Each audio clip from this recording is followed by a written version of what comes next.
Hi, and welcome to another very special Kilson Street Election 2014 segment where we take local people running for local office and interview them. I want to take this time to remind our beautiful viewers at home to subscribe to our Kilson Street YouTube channel. We'll have more segments and more full episodes coming up. I want to thank our in-studio guest, John Palacio, for being here with us. John, first things first, could you please tell our beautiful viewers at home a little bit about yourself?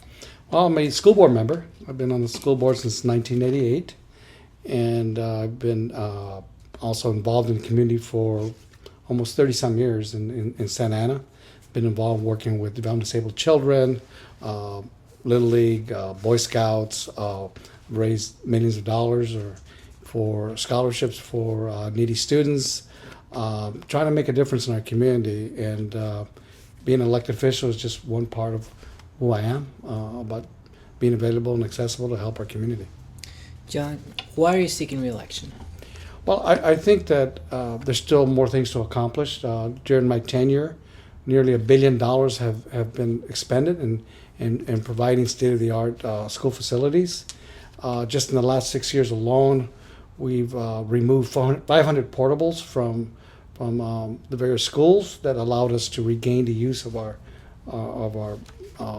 property, where now we can use our library facilities for what it's intended for, a library. Or we've also have built over 800 classrooms, which is basically a third of the classroom capacity in the district. We've remodeled about 500 classrooms as well. John, what would you say is your greatest accomplishment so far since being on the SAUSD?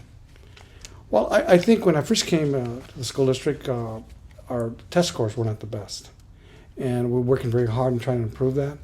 When I first came on the board, approximately 40% of our schools were scoring in the 300 and 400 level in terms of the API. And today, years later, I'm pleased to say that only one school is in the high 500s. The rest are exceeding in the 600 to 900 range. And I think we're proud about that. We still have a long way to go, but that's been an improvement as well. So let's say you get reelected. Is there one crucial issue that you want to get started on right away? I think parent engagement is important. When you have an immigrant community whose families are always working, more than one job. How do we engage our parents to take ownership and to work with the children and making education a priority? So I think that's a challenge for us, and trying to determine ways where we can improve ways to empower our parents to make a difference. In the short term and in the long term, what do you see as the SAUSD's greatest obstacles and challenges to overcome and its greatest strengths? Well, the greatest obstacle we've had is that in the last 10 years, we've gone through almost $400 million in cuts. Now, it doesn't seem like a lot of money, but in reality, it's equivalent to a year's general fund. So think about it from a business side, that if every year you had to cut $30 to $40 million a year, it's had a significant impact on programs and services. And because what the local control accountability program, where they're giving us extra monies, we want to recapture what we lost in terms of program and services, and restore some of the positions that we lost as well. What can parents in the Santa Ana Unified School District expect from you? Well, I think one of my assets is that I'm always accessible. I'm always available. You can call me day, night, weekends. I'll meet with you. I'll talk to you.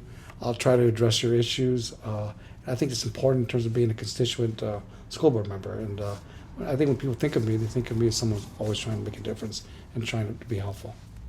Where do you see the Santa Ana Unified School District going? Or where do you see it in 5 years, 10 years, 15 years? I think we're beginning to cross that threshold in terms of trying to make it. We know that between 4th and 8th grade is the greatest challenge that we have academically. This is where you either you lose your students or they move forward in terms of academic performance. And that's the biggest challenge we have. We are trying to make a difference there, because if we're able to save and improve the academic opportunities for our students between 4th and 8th, then they will obviously succeed into high school and from high school to college. As far as keeping students engaged in school and on track to graduate high school, go to college, what are some of your plans or suggestions for that? Well, one of the things we want to provide to our students, just like you are here, you're into technology. College isn't for everyone, Mm-hmm. but there's a lot of other opportunities that are available. We have High School Inc., which provides different opportunities in terms of vocational, but vocational with a more of a digital, more of an academic perspective. It's like today when you work with auto mechanics, you use computers, you use electronics, computer graphics. I think we can expose our students to that as well, in addition to the academic portion of in terms of the coursework. We need to give them opportunities and spread the opportunities for them, for those who have an interest. Cool. Do you have any final words or statements that you'd like to say right now to the viewer at home who's watching this, still undecided, thinking, well, I've seen these videos, they all seem like good people, they all have good ideas. Why should a viewer at home re-elect you to SAUSD? Because I think that when you think of John Palacio, you don't think of promises, you think of results. And I can be here and give you a litany of results that I think that I've been part of. Obviously, it takes a family, and the family is our parents, our students, our support staff, our administrators, our school board working together. But I think we've made a difference in terms of academics. We made a difference in terms of school facilities, and it made a difference in making schools accessible to our community. Well, John, I want to thank you for being here. I know you have a busy schedule. And for our viewers at home, please remember to subscribe to our YouTube channel. We're going to have more interviews, more full episodes, and a lot more special things going on. And have a good day, and see you next time.